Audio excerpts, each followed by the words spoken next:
Welcome back guys. स्वागत है एक बार फिर से आप सभी का आपके अपने चैनल ट्रेजरी ऑफ नॉलेज में। मेरा नाम है विजय और आज हम डिस्कस करने जा रहे हैं एचपी बीएड एंट्रांस एग्जाम के लिए जो नेशनल कमीशन और कमेटीज़ का जो सेक्शन रहता है। काफ़ी इंपॉर्टेंट क्वेश्चन आज हम डिस्कस करेंगे और डिटेल में डिस्कस करेंगे। मैं पहले भी कमीशन और कमेटी से वीडियोस डाल चुका हूँ अपने चैनल पर। मैं डिस्क्रिप्शन बॉक्स में लिंक दे दूंगा, अगर आप लोग देखना चाहते हैं तो जाकर चेक कर सकते हैं। शुरू करते हैं आज के अपने पहले प्रश्न से।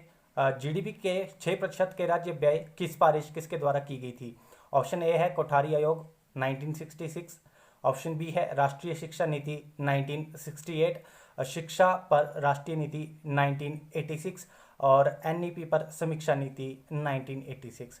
तो देखिए, जो जीडीपी का 6% की राज्य व्यय की जो स्टेट एक्सपेंडिचर की बात की गई थी वो की गई थी आपकी कोठारी आयोग में, कोठारी कमीशन में 1966 में। आप लोगों को ये भी ध्यान रखना है कि कोठारी आयोग कब आया था। 1966 में जो है इन्होंने अपनी रिकमेंडेशन दी थी। मैं इनकी पूरी डिटेल बता देता हूँ कोठारी आयोग की, क्योंकि यहाँ से बहुत सारे प्रश्न बनते हैं और काफ़ी इंपॉर्टेंट टॉपिक है एचपी बीएड एंट्रांस के रिगार्डिंग। बहुत ही महत्वपूर्ण कहूँगा, मैं स्टार लगा देता हूँ इसको। कोठारी कमीशन को जरूर आप लोग तैयार कर लीजिएगा। यहाँ भी मैं काफ़ी कुछ डिस्कस करने जा रहा हूँ कोठारी आयोग से। देखिए, आप बाकी ऑप्शंस को भी याद रखना। जो राष्ट्रीय शिक्षा नीति एक जो नेशनल एजुकेशन पॉलिसी है 1968 में भी आई हुई है, तो ये डेट, ये जो सन है इसको भी याद रखना है कि 1968 में नेशनल एजुकेशन पॉलिसी आई हुई है। मैं जो ये 1968 की जो नेशनल एजुकेशन पॉलिसी बता रहा हूँ, ये कोठारी आयोग का ही एक्सटेंशन वर्जन था। और शिक्षा पर राष्ट्रीय नीति ये भी 1986 में आई थी। और इसको भी याद रखना है कि नेशनल एजुकेशन पॉलिसी 1986 कब आई थी? 1986 सन में आई थी। कौन सी? National education policy. इसको भी याद रखना है, ये सारी एजुकेशन पॉलिसीज पूछी जाती है। और साथ ही एक क्वेश्चन यहाँ से ये भी बनता है कि जो नेशनल एजुकेशन पॉलिसी 2020 है, 2020 जो है, उसने किस शिक्षा नीति को जो है रिप्लेस किया? तो उसने जो है नेशनल एजुकेशन जो कमेटी है 1986, इसको रिप्लेस किया है। और साथ ही अगर मैं बात करूं कोठारी आयोग की, तो कोठारी आयोग जो है वो 14 जुलाई 1964 को जो है ये बना था। ये भी ध्यान रखना आप लोगों ने। कोठारी आयोग इन जनरली कब से कब तक आया था? 1964 से लेकर 1966 तक जो है कोठारी आयोग रहा था। और 1964 में जो है 14 जुलाई 1964 को कोठारी आयोग का जो है गठन किया जाता है। किसकी अध्यक्षता में? डीएस कोठारी का नाम है, आप लोगों ने याद रखना है। ये काफ़ी इंपॉर्टेंट नाम है, कई बार एचपी बीएड एंट्रेंस एग्जाम में ये पूछा भी जाता है। डीएस कोठारी जो है, इनका पूरा नाम था दौलत सिंह कोठारी, और इनके अध्यक्षता में जो है कोठारी आयोग बना था। और क्यों बना था? देखिए, जो है एजुकेशन के ऊपर जो है एक आज़ादी के बाद में पहली बार ऐसा आयोग गठित किया गया था जिसने भारत में जो है एजुकेशन के सिस्टम को जो है वो जिसकी क्या किया था, रिव्यू किया था, समीक्षा की थी। और बताया था उन्होंने कि जितने भी कमीशन आते हैं, मैं ये बता दूं आप लोगों को, इसीलिए आते हैं कि शिक्षा के ऊपर जो कमीशन आए हुए वो इसीलिए आया है कि भारत में जो है शिक्षा की स्थिति क्या है, क्या क्या रिफॉर्म करने चाहिए, क्या क्या ऐड करना चाहिए उसमें, और क्या जो है ज़्यादा से ज़्यादा जो है एजुकेशन को बढ़ावा दिया जा सकता। तो कोठारी आयोग का भी यही ऑब्जेक्टिव था कि कैसे जो है शिक्षा में कौन कौन से जो ऑब्स्टेकल्स आ रहे हैं उनको दूर किया जाए। तो सबसे पहले तो इसका जो रिकमेंडेशन था कोठारी आयोग का कि 6% ऑफ जीडीपी का जो है वो खर्च करना हमने शिक्षा के ऊपर, इसकी सिफारिश की गई थी। इसको आप लोगों ने ध्यान में रखना है, पहली बार जो है इन्होंने सिफारिश की थी। एक प्रश्न यहाँ से ये भी बनता है कि कोठारी आयोग में कितने सदस्य थे? तो 20 सदस्यीय ये कमीशन बनाया गया था जिसमें 20 सदस्य थे। 20 सदस्य बैठकर उन्होंने जो है शिक्षा के ऊपर जो है पूरी रिव्यू किया था, भारतीय शिक्षा के ऊपर। और उसके बाद जो है उन्होंने अपनी रिकमेंडेशन दी थी। और रिकमेंडेशन जो अपना जो सिफारिश है वो कब सबमिट करवाई थी? वो करवाई थी आपकी 66 में, 1966 में। यहाँ पर मैंने लिख दिया है, इंपॉर्टेंट है। डेट को आप लोगों ने पूरा ध्यान रखना है, क्योंकि पेपर में से भी पूछा जा सकता है कि जो कोठारी कमीशन है कब से कब तक आया था। तो ऐसा ही नहीं पूछा जा सकता कि कब आया था कि 1966 आ गया और आप लोगों ने आंसर कर दिया, दैट्स ऑल। नहीं, ऐसा भी पूछा जा सकता है कि कब से कब तक आया था, तो आपको ऑप्शन आ जाएंगे कि 1963 से लेकर 1967 तक, 1964 से लेकर 1966 तक, 1965 से लेकर 1968 तक। तो ऐसा भी क्वेश्चन आ सकता है। तो आपने पूरा याद रखना है कि कोठारी कमीशन कब से कब तक आया था। 1964 से लेकर 1966 तक आया था। 1964 में इसको एस्टेब्लिश किया गया था। इंपॉर्टेंट क्वेश्चन है, पेपर में पूछा जाता है। अच्छा, डीएस कोठारी के बारे में थोड़ी सी और जानकारी दे दूं तो ये जो है यूजीसी के जो है वो क्या हुआ करते थे, उस समय चेयरमैन हुआ करते थे। आप पूछेंगे सर यूजीसी क्या है? यूजीसी यूनिवर्सिटी ग्रांट कमीशन जिसको कहते हैं, तो उसके जो वो चेयरमैन हुआ करते थे। मैंने ये भी बता दिया कि कोठारी कमीशन में जो है 20 सदस्य एक समिति बनाई गई थी। ये भी ध्यान रखना है, पेपर में प्रश्न बनता है कि कोठारी कमीशन में कितनी सदस्यीय समिति बनाई गई थी? तो 20 सदस्यीय समिति बनाई गई थी। इसको भी नोट रखना है। यहाँ पर लिख देता हूँ मैं 20 सदस्यीय समिति, ठीक है। इसको भी नोट रखना है, ये जो नंबर है इंपॉर्टेंट है, वेरी वेरी इंपॉर्टेंट है, इसलिए मैं थोड़ा जोर डाल के ही बोल रहा हूँ, आप लोगों ने ध्यान रखना है। अच्छा, इनके टाइम में जब 1966 में इन्होंने जब अपनी रिपोर्ट सबमिट की थी कोठारी कमीशन ने, तो उस समय जो है भारत के मिनिस्टर एजुकेशन हुआ करते थे, जिसको क्या कहते हैं, शिक्षा मंत्री। ये भी पूछा जाता है कि जब कोठारी आयोग ने अपनी सिफारिशें सबमिट की थी, तो उस समय जो है भारत के शिक्षा मंत्री कौन हुआ करता था, तो MC छागला आपने याद रखना है, MC छागला, यहाँ पे लिख देता हूँ मैं, छागला। ये नाम काफ़ी इंपॉर्टेंट है, पेपर में पूछा जाता है। MC छागला क्या थे, शिक्षा मंत्री हुआ करते थे उस समय भारत के, 1964 से 1966 की मैं बात कर रहा हूँ। अगर मैं आप लोगों को बताऊं कि सर ये समझ में नहीं आया कि state expenditure of 6% of GDP का क्या जो है रोल है, तो देखिए आप लोगों, मैं इसको एग्जांपल के थ्रू समझाता हूँ। आप जब घर में, आपके घर में इनकम कहाँ से आती है, कि जहाँ कहीं से या तो आपके कोई जॉब करता होगा आपकी फैमिली में, या फिर एग्रीकल्चर से आपकी फैमिली में जो है इनकम का सोर्स बनता होगा। तो मान लेते हैं इन सब सोर्सेज से आपको 100 रुपये आता है, टोटल कमाई कितनी आती है आपको, 100 रुपये आती है। और 100 रुपये का जो है आपको जो 6 रुपये है वो आपको एजुकेशन पे खर्च करना है आपकी फैमिली को। तो यही सिस्टम जो आपको नेशनल लेवल पे इम्प्लीमेंट कर दो कि देश में जितना भी आपके पास इनकम आती है, GDP जिसको कहते हैं ग्रोस डोमेस्टिक प्रोडक्ट, इसकी फुल फॉर्म होती है, पेपर में पूछी जा सकती है, इसको भी नोट रखिएगा क्या फुल फॉर्म होती है, ग्रोस डोमेस्टिक प्रोडक्ट, जिसको हिंदी में क्या कहते हैं, सकल घरेलू उत्पाद। तो मैंने रिलेट करके बता दिया है फैमिली के साथ में। 100 रुपये आपकी फैमिली कमाती है, जिसमें से 6 रुपये जो है फैमिली को किस पे खर्च करना है, आपकी एजुकेशन पे खर्च करना है। चाहे आप इंजीनियरिंग कर रहे हैं, चाहे आप कोई डिग्री ले रहे हैं, डिप्लोमा ले रहे हैं, BEd कर रहे हैं, जहाँ भी कुछ भी कर रहे हैं, तो 100 रुपये में से 6% जो है, 6% जो है, 6 रुपये भी बोल सकते हैं इसको, जो है आपको किसके ऊपर खर्च करना है, आपकी फैमिली को आपके ऊपर खर्च करना है। तो इस प्रकार से मान सकते हैं देश में जितने भी जो उत्पाद बनाए जाते हैं, एक्सपोर्ट किए जाते हैं, जितना भी पैसा देश में जनरेट होता है, चाहे कृषि से होता है, चाहे रेलवे से होता है, चाहे एयरवेज से होता है, जिस भी माध्यम से होता है, चाहे उत्पादन से होता है, कॉटन उत्पादन से होता है, चावल गेहूं, जिससे भी, उसका जो है कितना % जो है किसके ऊपर खर्च करना है, 6% जो है वो शिक्षा के ऊपर खर्च करना है। ये जो है कंसेप्ट इस तरीके से है। उम्मीद आप लोग समझ गए होंगे, काफ़ी डिटेल में मैंने समझाने की कोशिश की है। अच्छा, इसमें से और भी बहुत कुछ जानने को है, इंपॉर्टेंट क्वेश्चन बनते रहते हैं। इन्होंने जो है कोठारी कमीशन ने 23 रिकमेंडेशन दी थी। देखिए आगे और भी बहुत कुछ डिस्कस करने को है, जैसे कि राष्ट्रीय शिक्षा नीति 1968, राष्ट्रीय शिक्षा नीति 1986।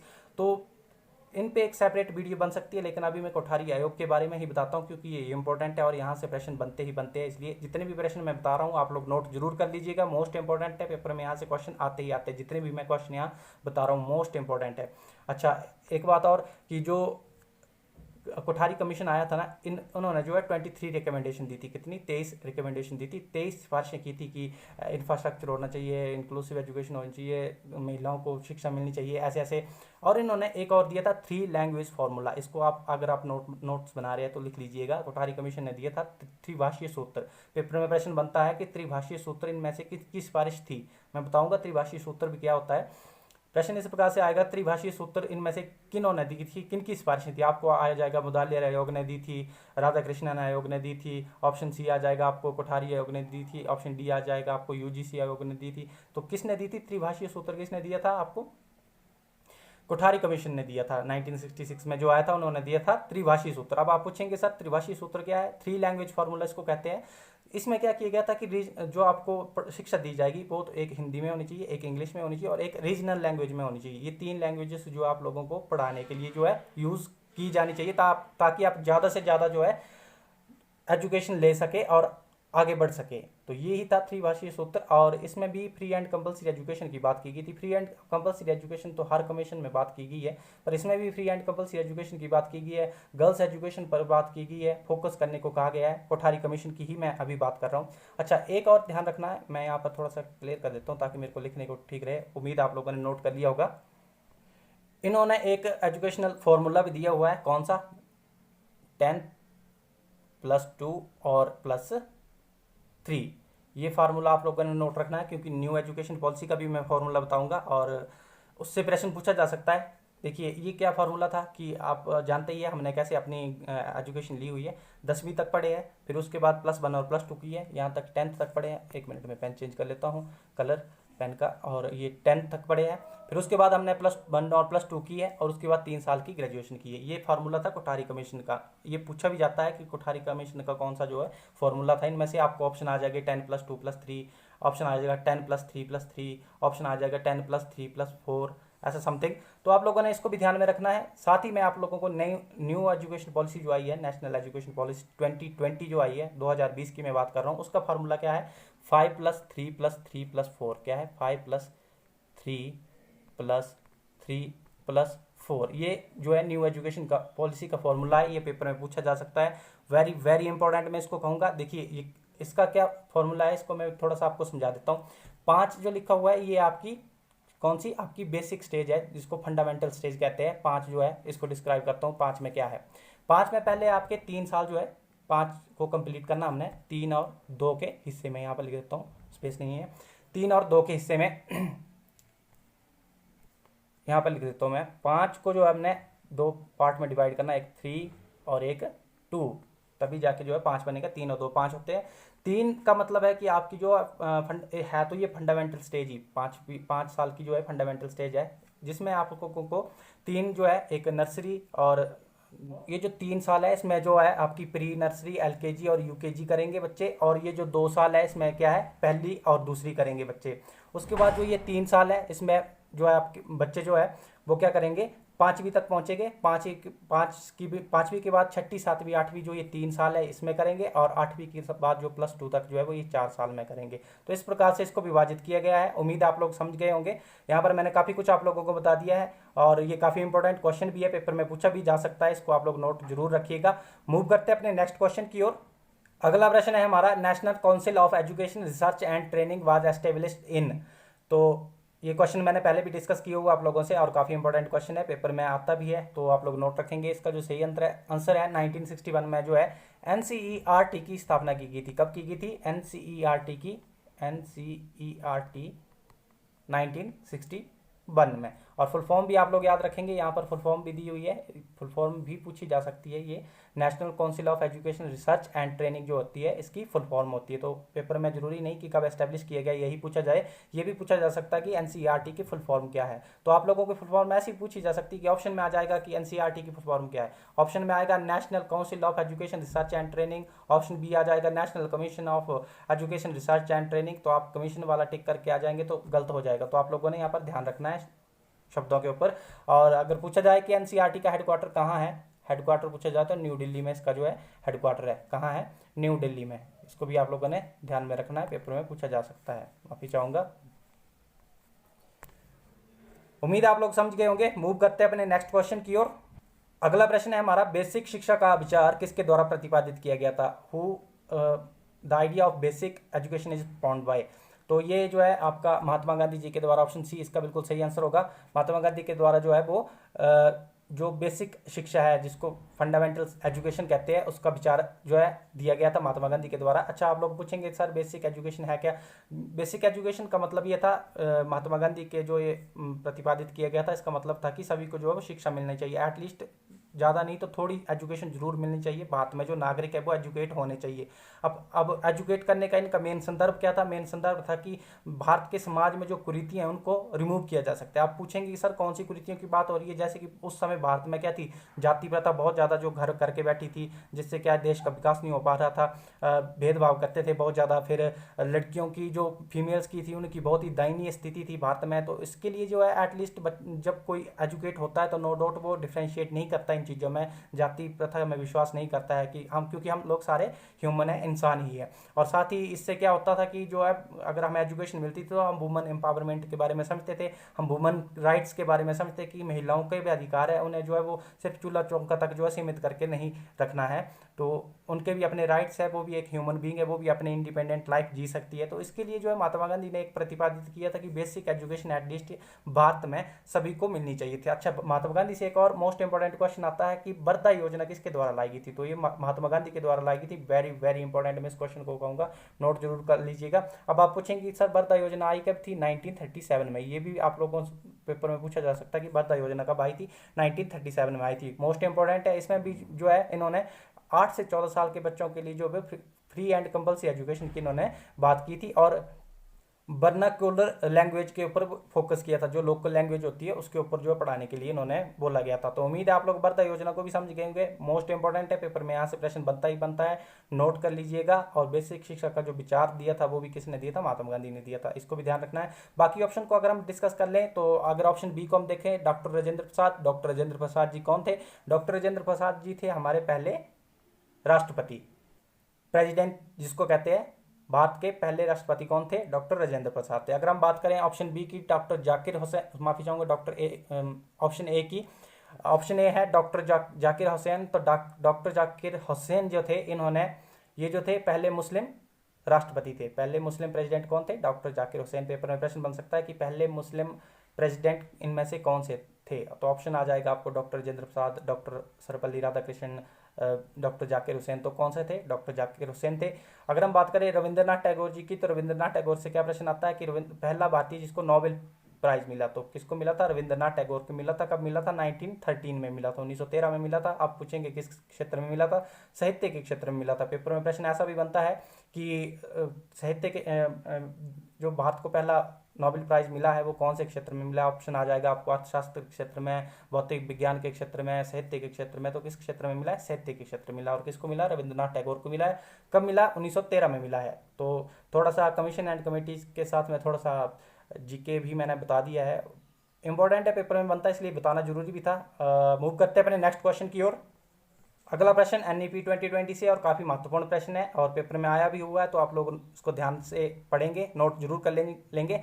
NEP national education policy, new education policy 2020 में उल्लेखित विशेष आवश्यकता वाले बालकों का एक अन्य सुझाया गया नाम क्या है? देखिए, विशेष आवश्यकता वाले, पहले मैं इस शब्द को आप लोगों से क्लेरिफाई कर देता हूँ क्योंकि फिर आसान रहेगा। इनको कहते हैं children with special need, CWSN, children with special need. ये कौन से होते हैं? ये वो होते हैं जो मतलब जिनको कुछ कार्य करने में जो है वो दिक्कत आ रही होती है। दिक्कत कैसे आ रही होती है कि जैसे किसी को कम दिखाई देता है, या किसी की बाजू नहीं होती है, या कोई व्हील चेयर पे होता है, तो उनकी बात की जा रही है। उनको क्या कहते हैं? चिल्ड्रन विद स्पेशल नीड कहते हैं, जिनको जरूरत है, एक स्पेशल आवश्यकता है। तो इसके लिए जो है एनईपी 2020 में एक वर्ड जो है, एक शब्द लाया गया था। पहले इनको क्या कहा करते थे? विकलांग कहा करते थे। तो विकलांग शब्द जो था वो एक मतलब इतना अप्रोप्रिएट शब्द नहीं था, जो कि एक थोड़ा सा मानहानि या मानसिकता को दर्शा रहा था कि एक इतना अच्छा वर्ड नहीं है, जो मतलब अपने कार्य को में उनके जो किसी अंग की वजह से जो है डिफिकल्टीज आ रही है, तो उनको विकलांग कहा जाता था। तो विकलांग एक शब्द इतना अप्रोप्रिएट नहीं था, इसलिए जो है इसका जो नाम बदल दिया गया था कि विकलांग की जगह अब उन बच्चों को क्या कहा जाएगा? दिव्यांग कहा जाएगा, कि उनका जो अंग है एक दिव्यांग है, और इसलिए उन्हें जो है दिव्यांग कहा जाएगा। 2016 में जो है भारत के प्रधानमंत्री नरेंद्र मोदी ने जो है इसका नाम बदला था, और इसीलिए बदला था न्यू एजुकेशन पॉलिसी में, ताकि बच्चे जो वो इस जो विकलांग शब्द था इसको लेके जो है थोड़ा ऑफेंड हो जाते थे, उन्हें थोड़ा बुरा लगता था कि हम विकलांग हैं। तो इसलिए जो है इसको बदलने के लिए क्या किया गया? इसके लिए नया वर्ड लाया गया, जिसको क्या नाम दिया गया? दिव्यांग बालक कहा गया। तो उम्मीद है आप लोग इसको भी समझ गए होंगे, काफ़ी इंपॉर्टेंट क्वेश्चन है, पेपर में बन सकता है। देखिए, नेशनल एजुकेशन पॉलिसी 2020 जो है ना, ये इंक्लूसिव एजुकेशन की बात करता है। और इंक्लूसिव एजुकेशन सिर्फ ये नहीं कि समावेशी शिक्षा ही, समावेशी शिक्षा क्या होती है? जिसमें सब मिलकर पढ़ेंगे, जैसे कि कोई जाति का भेदभाव नहीं किया जाएगा, कोई जेंडर का भेदभाव नहीं किया जाएगा कि कोई ट्रांसजेंडर है या किसी और जेंडर से बिलोंग करता है तो उसको एक जगह नहीं पढ़ाना है कि तू दूर बैठ, ऐसा समथिंग कुछ नहीं है। सबको एक ही छत के नीचे पढ़ाया जाएगा। कोई विकलांग, माफ़ी चाहूँगा, कोई दिव्यांग है, जैसे कि चिल्ड्रन विद स्पेशल नीड है, उसको भी एक ही मतलब छत के नीचे जो है पढ़ाया जाएगा। सबको जो एक फिजिकली बिल्कुल ठीक भी है उसको भी जो है कहाँ पढ़ाया जाएगा? एक ही छत के नीचे में पढ़ाया जाएगा। उसी को इंक्लूसिव एजुकेशन कहते हैं, और उसकी बात ही जो है नेशनल एजुकेशन पॉलिसी 2020 में की गई है। अब इंक्लूसिव एजुकेशन के लिए हमें स्ट्रक्चर भी चाहिए होता है, मतलब इंफ्रास्ट्रक्चर की मैं बात कर रहा हूँ, और एजुकेशन सिस्टम भी वैसा चाहिए होता है। अब टीचर है, उसको अगर कोई मतलब बोल नहीं सकता, तो एक टीचर को साइन लैंग्वेज आती नहीं है तो वो कैसे पढ़ाएगा? तो उसमें भी हमें डेवलपमेंट करनी है, मतलब टीचर भी ऐसे लाने की जो साइन लैंग्वेज भी बोल सके, या फिर आर्टिफिशियल इंटेलिजेंस का प्रयोग कर सकते हैं। इंफ्रास्ट्रक्चर में मान लो कोई व्हील चेयर पे है, तो वो व्हील चेयर आजकल स्टेयर सी लगी होती है, मतलब सीढ़ियाँ लगी होती है, तो व्हील चेयर स्टेयर पे तो चढ़ नहीं सकती है, तो उनके लिए जो है एक जो है स्टेयर बनाई जाए, मतलब जो प्लेन रास्ता होता है उसको बनाया जाए, ताकि वो बच्चे खुद ब खुद वहाँ तक चढ़ सके। तो ऐसे ऐसी बात की गई थी। उम्मीद है आप लोग समझ गए होंगे, मैंने कुछ ज़्यादा ही डिस्कस कर दिया है। मूव करते हैं अपने नेक्स्ट क्वेश्चन की ओर। अगला प्रश्न है हमारा, what is the full form of RPWD act 2016। देखिए इसकी जो फुल फॉर्म होती है वो होती है राइट ऑफ एजुकेशन, माफी चाहूँगा, right of persons with disability act 2016। ये फुल फॉर्म भी इम्पोर्टेंट है और ये एक्ट कब आया था इसको भी ध्यान में रखना है। इस बार ये पूछा जा सकता है कि RPDW एक्ट आया कब था, तो 2016 में आया, आप लोग देख सकते हैं, इंपॉर्टेंट है, पूछा जा सकता है। इससे पहले एक एक्ट आया हुआ था PWD एक्ट, उसको भी आप लोगों ने ध्यान रखना है। कौन सा? PWD act. इसको जो है 1995 में लाया गया था, 1995 में। ये भी पूछा जा सकता है, इंपॉर्टेंट है, पेपर में बनता ही बनता है। PWD एक्ट क्या था? पर्सन विद डिसेबिलिटीज इसकी फुल फॉर्म है। और RPWD की फुल फॉर्म क्या है? Right of person with disabilities जो है इसकी फुल फॉर्म है। और कब आया था? 2016 में आया था RPWD। और PWD जो आया था वो आया था 1995 में, नोट रखना है। अब इनके बीच में डिफरेंसेस ये थे कि जो 1995 वाला आया था, मतलब पास्ट में जो आया था, इसमें जो है सिर्फ 7 प्रकार की डिसेबिलिटीज बताई गई थी। जो 7 प्रकार की डिसेबिलिटीज होती है कि किसी का हाथ कट गया तो डिसेबिलिटीज में माना जाएगा, किसी अंग में दिक्कत है जैसे सुनाई नहीं देता तो डिसेबिलिटीज में काउंट किया जाएगा। तो ऐसी ऐसी 7 डिसेबिलिटीज जो है वो PWD एक्ट 1995 में बताई गई थी। लेकिन 2016 में जब रिफॉर्म हुआ यही एक्ट, तो RPWD जो एक्ट आया तो इसमें जो है 21 डिसेबिलिटीज जो है डिस्कवर की गई, और की और भी प्रकार की डिसेबिलिटीज हो सकती है, उनको भी हम डिसेबिलिटीज में कौन कौन सी क्राइटेरिया में जो उसको सेट करेंगे। तो उम्मीद है आप लोग इसको भी समझ गए होंगे। इंपॉर्टेंट क्वेश्चन है, काफी डिटेल में मैंने यहाँ पर जानकारी दे दी है। मूव करते हैं अपने नेक्स्ट क्वेश्चन की ओर। देखिए वीडियो जरूर लंबी हो जाती है मेरी, लेकिन मैं इसमें जो है क्वालिटी कंटेंट आप लोगों को प्रोवाइड करवाता हूं, तो उसको वीडियो को ज़्यादा माइंड नहीं करना। जितने भी मैं क्वेश्चन यहाँ पर आप लोगों से शेयर करता हूँ ये इंपॉर्टेंट क्वेश्चन होते हैं, वेरी वेरी इंपॉर्टेंट, आपको पेपर में एंट्रांस एग्जाम में जरूर देखने को मिलेगा। I am 100% sure about my teaching, और जो भी मैं आप लोगों को प्रोवाइड करवाता हूँ कि यहाँ पर आप लोगों को बहुत सारे क्वेश्चन देखने को मिलेंगे और काफ़ी ज़्यादा मतलब आप लोगों को हेल्प मिलेगी HPBED एंट्रांस एग्जाम में। अगला प्रश्न है हमारा, भारत में पूर्ण साक्षरता प्राप्त न होने का मुख्य कारण क्या था। बहुत ही प्यारा क्वेश्चन है और इंटेलेक्चुअल क्वेश्चन है, मेरे ख्याल से पता भी होना चाहिए कि क्यों नहीं जो है भारत में जो है वो 100% एजुकेशन अभी तक हम अचीव नहीं कर पाए हैं। हालांकि डाटा के तौर पर हो भी सकती है लेकिन नहीं कर पाए हैं। तो ऑप्शन ए है आपका लैक ऑफ फंड्स, मतलब धन की कमी थी हमारे पास। देखिए धन की कमी तो नहीं थी, हो सकती है लेकिन इतनी भी नहीं थी कि हम जो एजुकेशन नहीं दे सके। धन के उपयोग की अक्षमता, मतलब हम इनकैपेबल थे कि यूटिलाइजेशन ऑफ फंड कैसे करना है। नहीं, हमारे देश में काफ़ी इंटेलेक्चुअल बंदे रहे हैं, देख सकते हैं आप लोग, बुदाले रहे हो गाया, राधा कृष्णन है हो गाया, कोठारी कमीशन आया है, 1968 में नेशनल एजुकेशन पॉलिसी आई है, 1986 में नेशनल एजुकेशन पॉलिसी आई है, 1990 में रिफॉर्म्स आया है नेशनल एजुकेशन पॉलिसी 1986 की। तो इतना कुछ आया हुआ है। 2020 फिर से आया है, RT एक्ट आया 2009 में, अभी तक तो हमें अचीव कर लेना चाहिए था। तो ऐसा नहीं था, हम इम्प्लीमेंट करने के लिए कैपेबल तो थे, फंड को कैसे इम्प्लीमेंट करना है ये भी इसका ऑप्शन नहीं है। उपयुक्त सुविधाओं का अभाव, देखिए लैक ऑफ सुटेबल फैसिलिटीज भी हो सकता है, लेकिन इसका जो मेन आंसर था वो था lack of will to achieve the goal, लक्ष्य प्राप्त करने की इच्छा की जो है कमी थी हमारे पास में। देखिए पुराने समय में क्या होता था कि हमारे पास इतने ज़्यादा बिल नहीं होती थी कि हमने पढ़ना है, क्या मानसिकता होती थी समाज में कि क्या ही करेंगे पढ़ लिख कर। लड़कियों को तो ऐसे बोला जाता था कि आप लोग पढ़ेंगे तो क्या करेंगे, चूल्हा चौका ही तो करना है, क्यों आपके लोगों के ऊपर जो है पैसा खर्च करना है। तो ऐसी कुछ मानसिकताएं थी। साथ में जो बॉयज़ थे उनको भी बोला जाता था कि पढ़ लिख के कुछ नहीं होना है, ऐसे पैसे खर्च कर रहे हैं, कहीं मजदूरी करो, ऐसा वैसा, जहाँ बिना पढ़े ही काम मिल जाता था। तो ये सब चीज़ें थी, तो इच्छाएं नहीं थी, बिल नहीं थी मतलब पढ़ने की। तो इसलिए जो है भारत जो पूर्ण रूप से साक्षर नहीं हो पाया था, यही रीज़न था। उम्मीद है आप लोग समझ गए होंगे, मैंने अच्छी तरह से एक्सप्लेन करने की कोशिश की है आप लोगों को। मूव करते हैं नेक्स्ट क्वेश्चन की ओर। NEP 2020 निम्न के स्थान पर आई थी, इनमें से जो है कौन सी जो है उसको शिक्षा नीति को नेशनल एजुकेशन पॉलिसी 2020 जो है उसको रिप्लेस किया गया था, किसके द्वारा किया गया था। 1986 जो है नेशनल एजुकेशन पॉलिसी को जो है वो नेशनल एजुकेशन पॉलिसी 1986 को जो है इसको रिप्लेस किया है 2020 वाली नेशनल एजुकेशन पॉलिसी ने। डायरेक्ट क्वेश्चन था, उम्मीद है आप लोग समझ गए होंगे। 1986 ने 1968 वाली जो एजुकेशन पॉलिसी आई थी इसको रिप्लेस किया था, और 1986 को रिप्लेस किया है माफ़ी चाहूँगा 2020 वाली एजुकेशन पॉलिसी ने, इसने जो है वो इसको रिप्लेस किया है। उम्मीद है आप लोग समझ गए होंगे। डायरेक्ट क्वेश्चन था, इंपॉर्टेंट भी था। मूव करते हैं अपने नेक्स्ट क्वेश्चन की ओर। अगला प्रश्न है हमारा, निम्नलिखित में से किस समिति ने शिक्षा कार्यक्रम में सुधार के लिए सिफारिश की थी। तो देखिए committee recommended for improvement of teacher education के प्रोग्राम जो चलाने की बात की थी वो की थी आपकी रामामूर्ति कमेटी ने। रामामूर्ति कमेटी ने ऑप्शन सी इसका सही आंसर है। रामामूर्ति कमेटी जो आई थी, इन्होंने बात की थी किसकी, टीचर एजुकेशन के ऊपर भी काम होना चाहिए, जो टीचर को भी एजुकेशन देनी चाहिए टाइम टू टाइम, ताकि जो टीचर को जो है अपग्रेड करते रहा जा सके। ये क्वेश्चन मोस्ट इंपॉर्टेंट है, पेपर में बार बार पूछा जा सकता है। रामामूर्ति कमेटी जो आई थी, ये आई थी आप लोगों की जो रिव्यू किया था 1986 वाली जो नेशनल एजुकेशन पॉलिसी थी, उसको रिव्यू करने के लिए बनाई गई थी। रामामूर्ति कमेटी कब बनाई गई थी? 1990 में बनाई गई थी। मोस्ट इंपॉर्टेंट है, पेपर में पूछा जाता है। मैं स्टार लगा देता हूँ यहाँ पर, वेरी वेरी इंपॉर्टेंट कहूंगा मैं इसको। और रामामूर्ति कमेटी जो आई थी, इन्होंने एक और बात कही थी कि नवोदय विद्यालय खोलने की बात भी कही हुई है। पेपर में प्रश्न इस प्रकार से बनता है कि नवोदय विद्यालय खोलने की सिफारिश जो है वो किसने की थी, कौन सी कमेटी ने की थी? तो रामामूर्ति कमेटी ने की थी। काफी इंपॉर्टेंट है, पेपर में पूछा जाता है। अगर हम बात करें ऑप्शन ए की, यशपाल समिति, ये भी पूछी जाती है, वेरी वेरी इंपॉर्टेंट मैं इसको कहूंगा। और ये आई थी, यशपाल समिति की बात कर रहा हूं मैं, 1993 में आई है। इंपॉर्टेंट है, पूछे जाते हैं सन, वेरी वेरी इंपॉर्टेंट आई क्वेश्चन है ये। और क्यों आई थी? ये आई थी बच्चों के जो कंधों के ऊपर से जो बस्तों का बोझ कम करने का इनका मेन ऑब्जेक्टिव था, कि जो भारी पुस्तकें हैं ना, उनको ले जाना जो है कंपल्सरी नहीं है स्कूल में।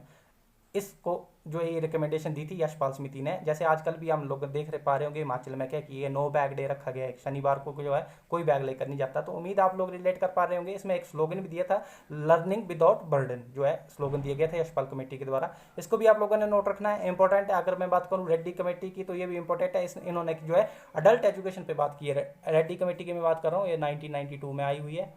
और इन्होंने जो है प्रौढ़ शिक्षा, अडल्ट एजुकेशन जिसको कहते हैं, उसके ऊपर बात की थी। तो उम्मीद आप लोग समझ गए होंगे। यहाँ पर 2 मैंने थोड़ा सा लीजिए।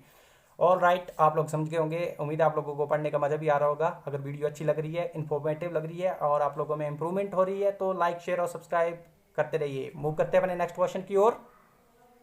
अगला प्रश्न है हमारा, 20वीं सदी की शुरुआत में निम्नलिखित संगठनों में से एक राष्ट्रीय शिक्षा आंदोलन से जुड़ा नहीं था। प्रश्न को आपने ध्यान से पढ़ना है, क्या बोला गया है, नहीं पूछा गया है। बाकी जो है जुड़े होंगे, एक जो है इनमें से जो है राष्ट्रीय जो आपका शिक्षा आंदोलन है उनसे नहीं जुड़ा है। तो देखिए जो इसका वीरेंद्र कुमार घोष का जो अनुशीलन समिति थी, ये जो है आपका इससे रिलेटेड नहीं थी। ये जो है मेनली चित्तरंजन दास और अरविंद घोष द्वारा इनका फाउंड किया गया था। और ये मेनली किससे थी? फ्रीडम फाइटिंग के लिए थी। तो बाकी जो है यहाँ पर देखी जा सकती है, राष्ट्रीय शिक्षा आंदोलन की कमेटी आंदोलन थे जिन्होंने शुरू किए थे। तो इनको भी नोट कर लीजिएगा, पेपर में पूछा जा सकता है। और मूव करते हैं अपने नेक्स्ट क्वेश्चन की ओर। निम्नलिखित में से किसने महिला शिक्षा में सुधार के लिए महिला आर्य समाज की स्थापना की? तो ये की थी आपकी पंडिता रामाबाई ने। काफी इंपॉर्टेंट क्वेश्चन है, पेपर में फ्रीक्वेंटली पूछा जाता है। और इनके बारे में हम जान लेते हैं। इन्होंने जो है क्या किया था, महिला शिक्षा सुधार के लिए महिला आर्य समाज, ये भी पूछा जा सकता है कि इसकी ऐसे भी आ सकता है क्वेश्चन 22 वर्षा की पंडिता रामाबाई में ने इनमें से किस समाज की स्थापना की थी? तो आपको ऑप्शन आ जाएगा आर्य समाज, ब्रह्म समाज, महिला आर्य समाज। तो किसकी की थी? महिला आर्य समाज की थी। और कब की थी? 1882 में की थी। ये भी डेट आप लोगों ने याद रखनी है, इंपॉर्टेंट है, पेपर में पूछा जाता है। और जितने भी मैं क्वेश्चन अभी करवा रहा हूँ आप लोगों को, ये पिछली बार जो है पेपर में 2021 के एग्जाम में पूछे गए हैं। तो ऐसा मत लीजिए कि सर आपने बहुत ज़्यादा टफ क्वेश्चन डाल दिए, ऐसा नहीं है। इंपॉर्टेंट क्वेश्चन है, पेपर में पूछे गए, इसलिए मैं आप लोगों से डिटेल भी डिस्कस कर रहा हूँ और पेपर में बनते हैं ताकि आपकी पेपर में हेल्प हो सके। और इनमें से अगर क्वेश्चन कोई रिपीट होता है, तो जो रामाबाई पंडिता रामाबाई थी, इन्होंने जो है um empowering and educating each women, मतलब प्रत्येक महिला को जो है एजुकेशन मिलना चाहिए, और ताकि वो एम्पावर हो सके, ताकि जो है वो एक सम्मानजनक जिंदगी जी सके, जीवन जी सके। इसलिए जो है उन्होंने ये महिला आर्य समाज की स्थापना की थी। कब की थी? 1882 में की थी। किसके द्वारा की गई थी? पंडिता रामाबाई के द्वारा की गई थी। उम्मीद है आप लोग सब कुछ समझ गए होंगे। ये आज का हमारा आखिरी प्रश्न था। और अगर आप लोगों को वीडियो अच्छी लगी है तो वीडियो को लाइक जरूर कर दीजिएगा, साथ ही शेयर भी कर दीजिएगा। और चैनल को सब्सक्राइब नहीं किया तो चैनल को सब्सक्राइब भी कर दीजिएगा। Thank you so much. मिलते हैं नेक्स्ट वीडियो में।